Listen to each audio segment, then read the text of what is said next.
Well, hello everybody. Welcome to the Ingenta free webinar with CLOCKSS. Hopefully you'll be able to hear us and see the actual presentation.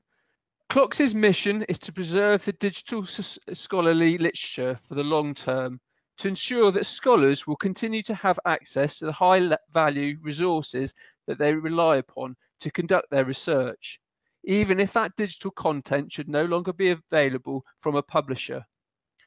CLOCKSS is a tax-exempt 501c3 not-for-profit organisation governed by a board of directors made up of librarians and publishers.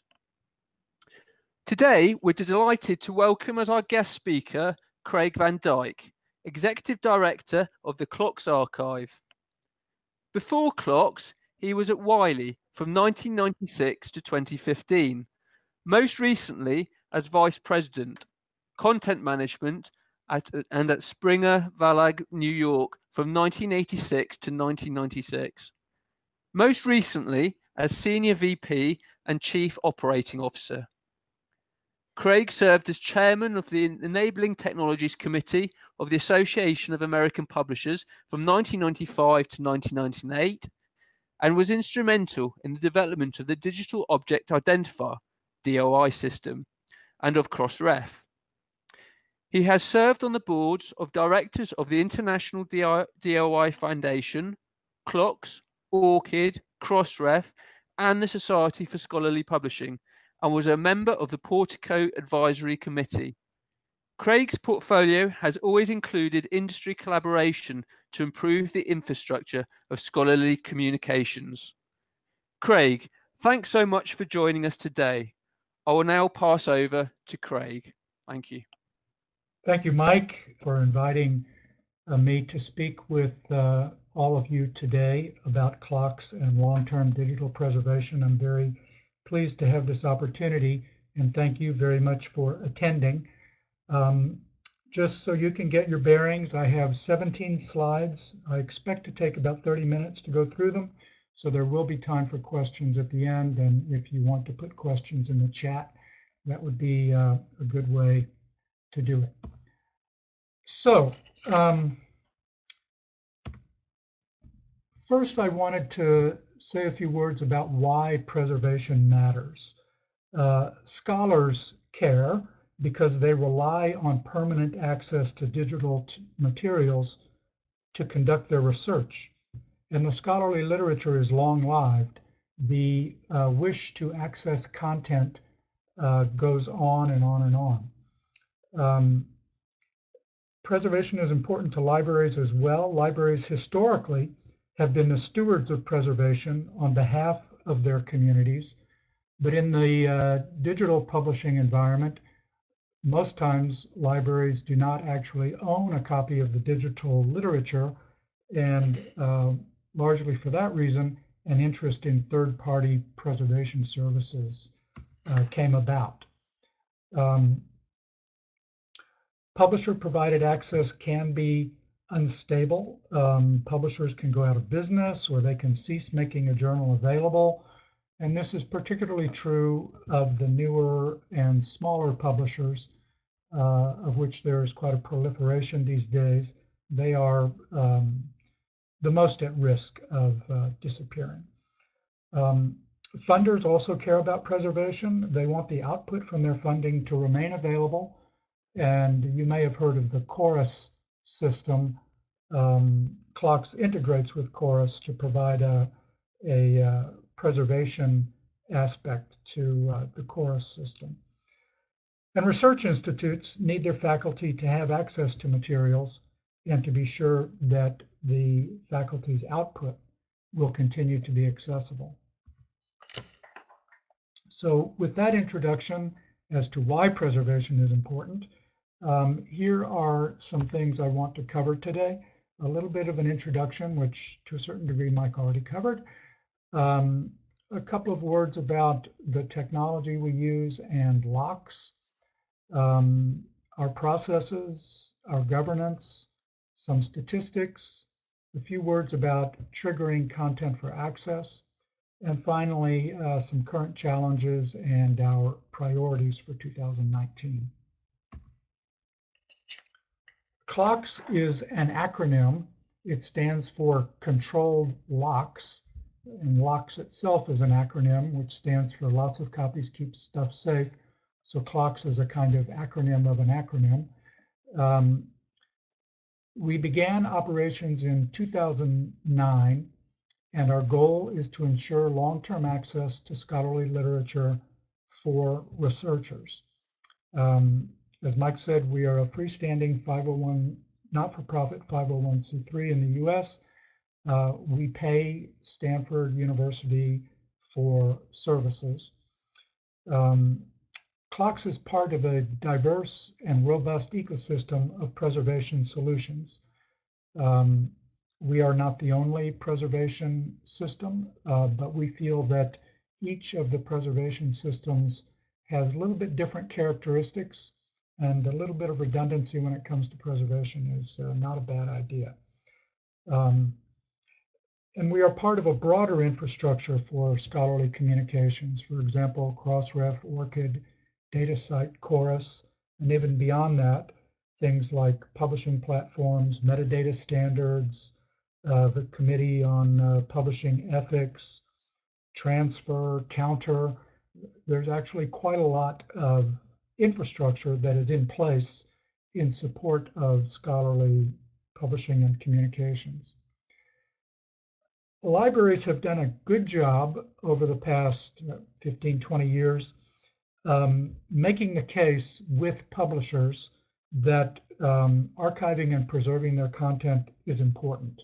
I think libraries were the initial drivers of the creation of long-term preservation systems. I think libraries deserve a lot of credit for that. You know, libraries globally, university libraries spend $5 to $10 billion a year with scholarly publishers. So when libraries express a need, publishers are likely to pay attention to that. Now we have come to a point that publishers also agree and accept that preserving their content is important. Just in the last couple of years, I've noticed a kind of shift among publishers where they've sort of gotten the message that to preserve their content is one of the ways in which they can demonstrate that they are reliable stewards of the literature that they publish. And it's a kind of mark of credibility or authenticity on the part of a publisher, which I think is particularly important nowadays with such a proliferation of small new publishers. But at core, I feel that our preservation and archiving is really on behalf of libraries, libraries being, in effect, proxies for their communities, which includes, of course, their faculty, researchers, authors.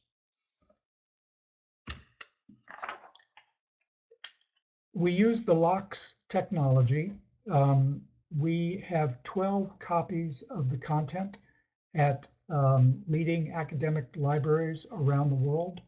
In North America, at Indiana University, OCLC, Rice University, Stanford, University of Virginia, and University of Alberta. And in Europe at the University of Edinburgh, Humboldt University in Berlin, and the Catholic University in Milan, Italy. And in Asia Pacific at the University of Hong Kong, NII in Japan, and the Australian National University. Each of these 12 nodes or servers has a copy of all of the CLOCKSS content. And I'll talk a little bit more about that in a slide or two. At this point, I want to say a word about the cloud. Oftentimes when we say we've got 12 copies on servers around the world, people say, well, why don't you use the cloud? And this is a topic that we are still analyzing. We do have some concerns about the cloud, security, proprietary systems, single point of failure, and the cost to access. But we are doing benchmarking work now, and I think I'm pretty confident that we will integrate the cloud as part of our environment in the coming years, but at the moment, not. We're still working through those issues.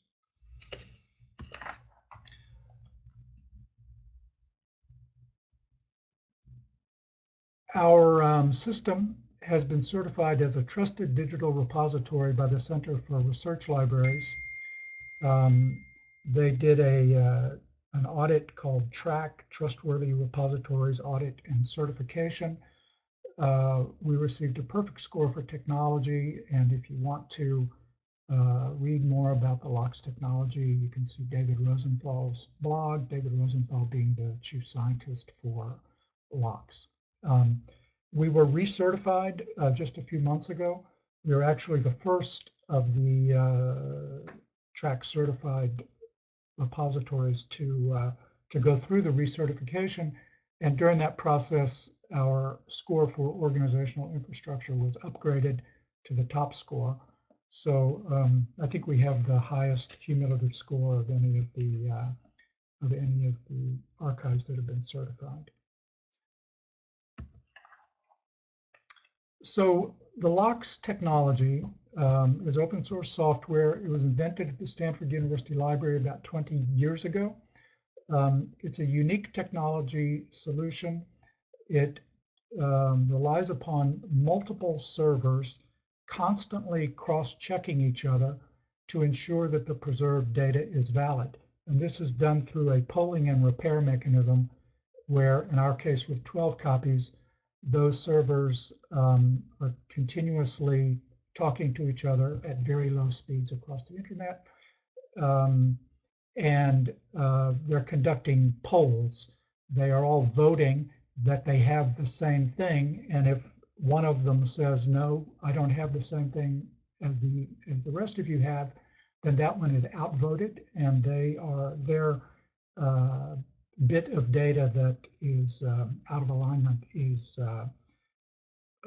replaced by one of the other servers. So in this way, CLOCKSS is a dark archive, meaning end users do not access the content. And for any dark archive, there is the question, well, how do you know that the data is good, is not rotted or whatever? And this software is a way for a dark archive to continuously validate and repair the bits. There are many instances of the LOCKSS software at use in the world. The one that is maybe very well known and has been around the longest is what is called the Global LOCKSS Network, which has over 100 nodes. And in that network, each library endeavors to have a local digital copy of their own collection. And then other libraries in the network will have the same content. And so the polling and repair takes place among the libraries who have copies of the same content. In the Global LOCKSS Network, in effect, this provides libraries a kind of self-service post-cancellation access. If they lose access because of their cancellation situation with publishers, they have the option to utilize their local copy to preserve their access. There are 14 what are called private LOCKSS networks around the world. CLOCKSS is the largest private LOCKSS network, but there are others. Public Knowledge Project is pretty well known. Those are the people who do the OJS publishing software. There's private LOCKSS networks for Canadian government information, US government documents, and Cariniana in Brazil, and some others. Stanford is a kind of center of excellence for web archiving. So crawling the web and picking up content that is accessible is something that their library does a lot of. And they work in a close relationship with the Internet Archive, who is effectively just down the road. My view is that there is a spectrum of preservation solutions. At the low end is, you could call it just storage. Yeah, I have 2 copies or 3 copies or 4 copies. From my viewpoint, that's not really preservation, that's just storage. But some people call it preservation, fair enough. But I would call that sort of the low end of the spectrum. I think that LOCKSS is arguably at the high end of the spectrum of long-term preservation solutions.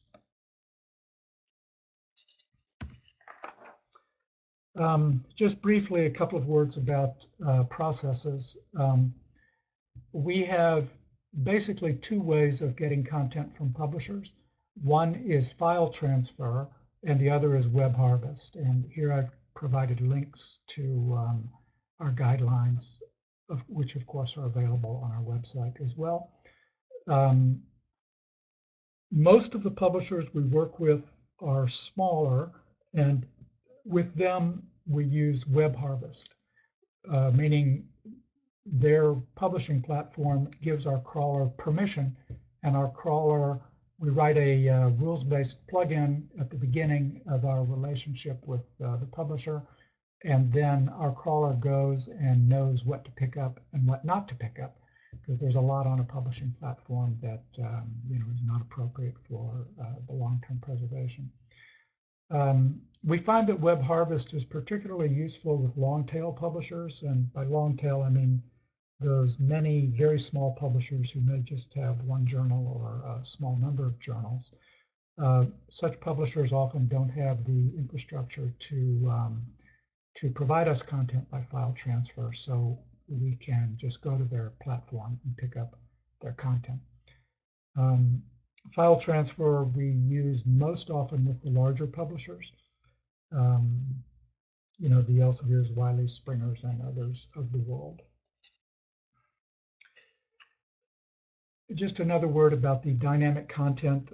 Dynamic content does present a challenge for preservation. We can't preserve all interactive features, but and that's especially true if we're getting the content by FTP. But if we are harvesting the content, we have the chance to pick up more interactive features. And what we have found is that the scholarly literature is getting more and more dynamic. And so we have a challenge to try to pick up more of that content. A good example is what are called enhanced ebooks, where this is particularly strong in digital humanities, where authors will build in all kinds of multimedia. It's more like a website than a book. And I'll probably say a little bit more about that as we go on. A few words about our governance, because I think this is a differentiator. Of course, I'm focusing on things that I think are differentiators for CLOCKSS. First, we're a dark archive. That in itself is not a differentiator. When we trigger content for access, and I will say a little bit more about that, we make it open access, which I think is unique to us because a lot of the literature that we are preserving is, of course, behind paywalls. But we have agreements with publishers that in those rare instances that we would trigger it for access, we have permission to trigger it as open access. A trigger is when digital content ceases to be available to end users. Or it either has disappeared from the web, or preferably it's in danger of disappearing from the web, and we find out about it before it disappears, so that we can work with the publisher or whoever is representing that content to have a seamless transition from the previous platform that the content was on onto the platform that our own platform for making it available. And this is one of the most important things we do because access must be ensured to support scholarship.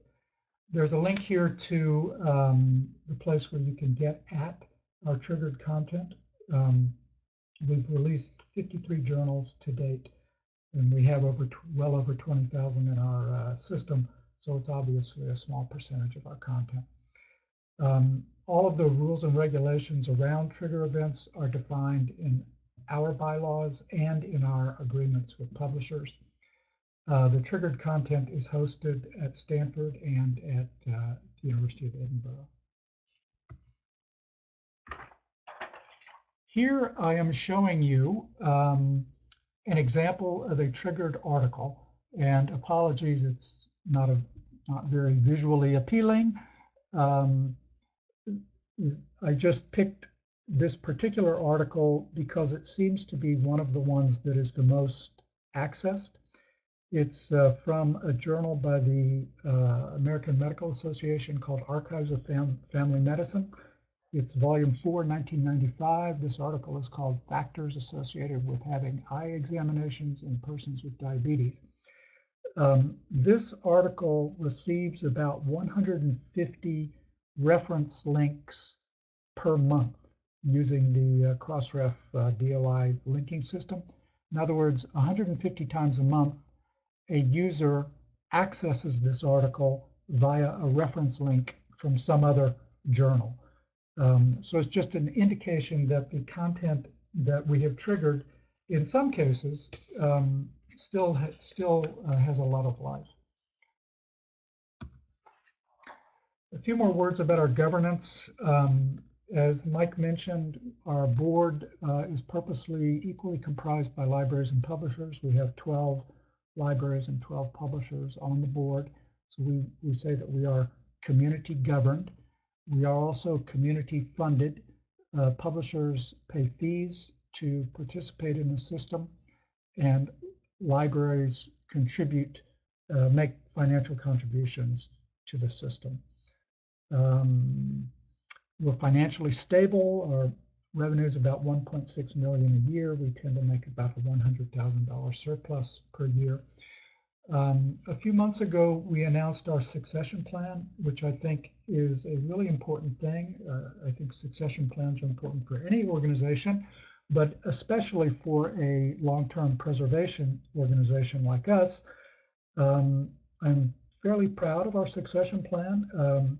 We have something called the trustee committee, which oversees our succession plans, and our plan is 4 university libraries have signed on that if CLOCKSS were to meet its demise, these university libraries have agreed that they will take over the existing content in CLOCKSS, and they will continue to run the LOCKSS software to continue to preserve the content. And those 4 are Stanford, Alberta, Edinburgh, and Humboldt in Germany.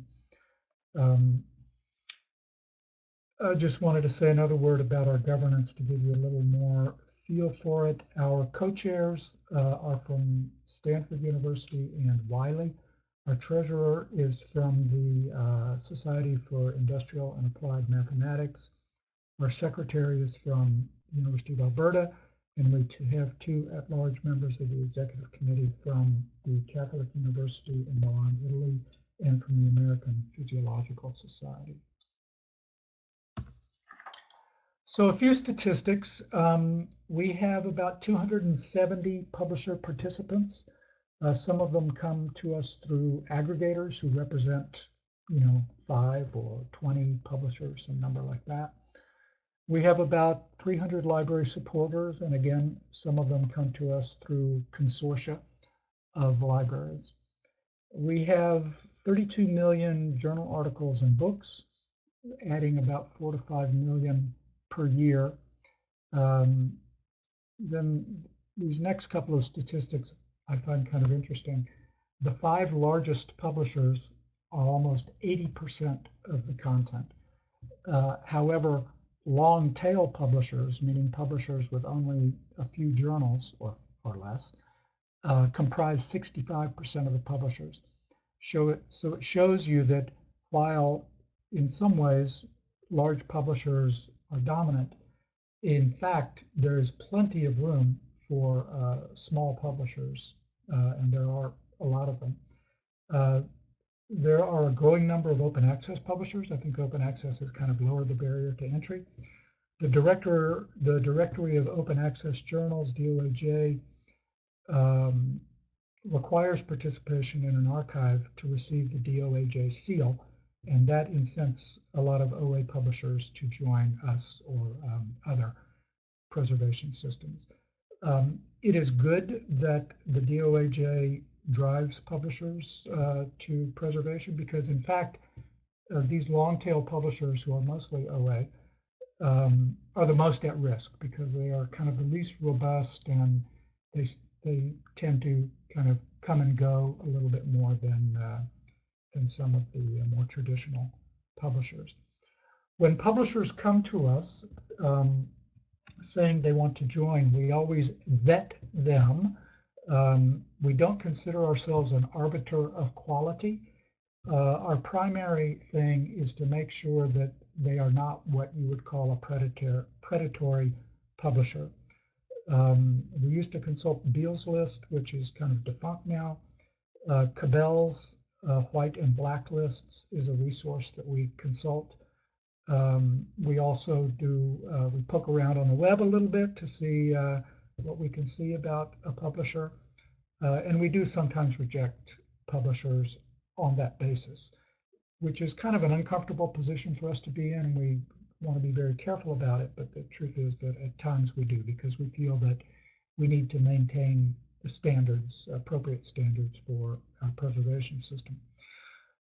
Another criterion we have for agreeing to preserve publishers' content is that we want to see them have some publishing activity. If they haven't published anything yet, we will say to them, well, come back to us in a year when you've published, and we will, we want you to demonstrate that you're a going concern.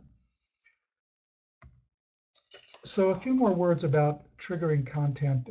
We have rigorous rules and practices that are written into the bylaws, which require a 75% board vote in favor of a trigger, with no more than 2 board members voting against a trigger. So quite a lot of care is placed here. In real life, frankly, this hasn't been very controversial when triggers have come forward. They've gone through.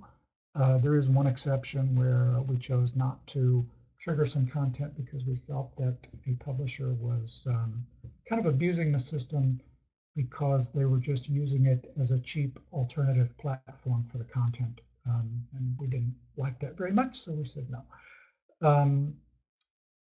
So we've triggered 53 journals. They receive about 1 million article downloads per year and 5,000 DOI resolutions per month. So 5,000 times per month, an end user at another journal is clicking on a reference link and coming to an article in one of these 53 journals.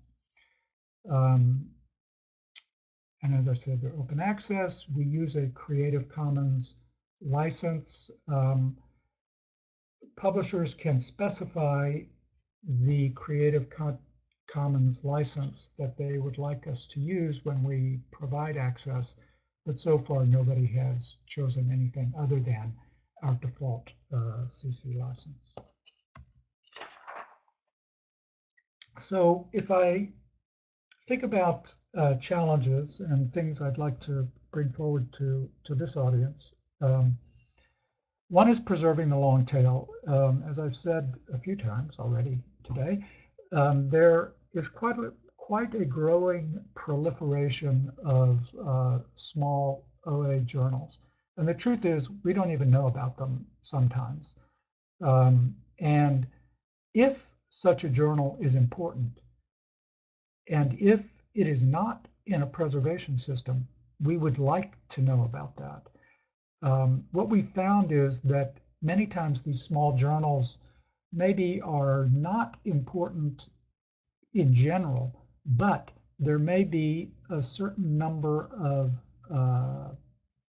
colleges or universities where that subject is an important part of the curriculum.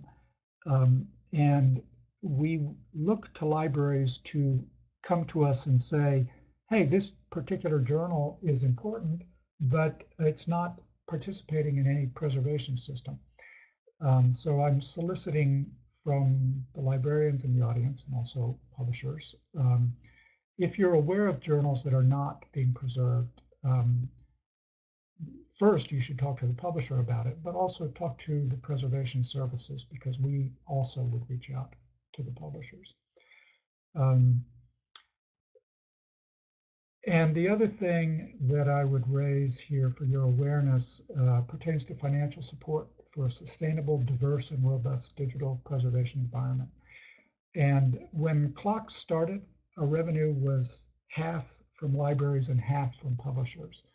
What has happened over time is that the library revenue has been static. So the good news is, we're maintaining the library revenue, but it hasn't been growing. The publisher revenue has been growing. And today, we get 2/3 of our revenue from publishers and 1/3 from libraries. I think it would be healthier if we get half of our revenue from libraries, so that libraries are full partners, as they should be, and as they are on our board of directors, for example, full partners in maintaining the system. I think any service should be paid for by the parties who receive the benefits. And I think publishers, libraries, who in some ways are proxies for authors and researchers. So I would ask that libraries consider preservation as part of your budgeting and funding plans. And of course, when I say that, I'm fully aware of the budgetary constraints that libraries work under. I believe I am coming down the home stretch here. Priorities this year? Well, we are always investing in our hardware and software to build up our capacity and to improve our timeliness. Actually, last year we finished a global hardware refresh where we positioned new servers in all 12 of our libraries. And the software is undergoing a re-architecture right now that's going to be released later this calendar year. Some of the components are already integrated into the LOCKSS software. The re-architecture is making the LOCKSS software more modular and more open. By more open, what I mean is it's already open source, but it's bringing in more other open source components, for example, from the Internet Archive. And the hope is that by modularizing it, some of its components, like the polling and repair, could be adopted by people who maybe don't want to use all of the LOCKSS software, but have an interest in the polling and repair functionality, which is sort of the key differentiator, I think, of the LOCKSS software. As I said earlier, the scholarly literature is diversifying, and we are bringing in new content types, for example, software, digitized archival collections, video, data sets, databases, interactive scholarly works, or sometimes called enhanced ebooks. And some of these, for example, data sets and video, present a challenge concerning scale. I think our archive right now is maybe right around 100 terabytes, but there are some data sets out there that approach that level of scale, or collections of data sets. So one of our technical challenges right now is to confront a different order of magnitude in terms of scale, so that we can offer an acceptable cost. I mean, we can handle large scale now, but bringing it to the market with an acceptable cost is another matter. So that's a challenge for us. And we're always working on trying to be as transparent as possible.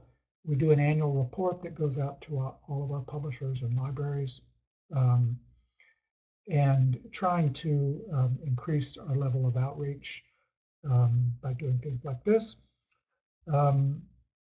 I just wanted to give a few sort of specific examples of some of the new content types. There's a collection of software out there called cont'd that we have found a good partner to work with. They are, if you will, a kind of third party of author-created software. The software in their system is almost entirely supplementary material for published articles or proceedings articles, journal articles or proceedings articles. So it's a handy way for us to get our arms around software when it is supplementary material. And the good thing about working with such a third party is that they do a certain amount of normalization. So it's easier for us to work with them. Digitized archival collections. We're now preserving something called Divided Society, which is from the Lennon Hall Library in Belfast, which is a collection of a lot of materials from the 70s, at the time of the Troubles. Very interesting collection. We are also now preserving the Crossref metadata database. So those are some examples of different kinds of content. So in summary, we report our holdings at the Keepers Registry. Here's a link for Keepers Registry. We also, of course, have this link on our website. I should have mentioned the Keepers Registry earlier when I was talking about journals that are not being preserved. The Keepers Registry is a handy way to check that. I think they have, I don't know, about 10 repositories that they keep track of. I won't name their names, but ones that you would be familiar with, including CLOCKSS and LOCKSS and others. So if you're interested in finding out if a journal is being preserved or what systems it's being preserved in, you can go to the Keepers Registry and learn about that. I hope that you will feel that this presentation is a kind of introduction, not only to CLOCKSS, but to me. So please feel that you have now met me, and please feel free to contact me. I'm always happy to talk about preservation, whether it's the technical aspects, policy aspects, or practices, and whether it's directly about CLOCKSS or more broadly about preservation, because there are a lot of use cases concerning digital preservation that are outside of the academy, for example, museums or cultural artifacts in national libraries. Those are all very interesting examples of long-term digital preservation as well. So with that, I thank you for listening to me for so long. If I can just add, I want to encourage again people to get in touch with me. The last time I did a webinar, after the webinar, there were a few people who came to me with questions. Either they didn't think of them during the presentation, or didn't want to ask them, or maybe they thought it was more a one-to-one conversation. But I do want to encourage people to get in touch with me if there are things that from today's webinar that you want to follow up with me about. Well, thank you very much for that, Craig. That was very interesting, and hope all those listening found so too. Ingenta will be running other webinars, so please check out the Ingenta website events page for more information and to register for these. Please also check out the Ingenta webinar recordings on the Ingenta YouTube channel. To get in contact with us about any of our products, please contact info@ingenta.com. You can also follow us on Twitter. Our hashtag is @WeAreIngenta. We hope you can join us for the next webinar. Thank you very much. Goodbye.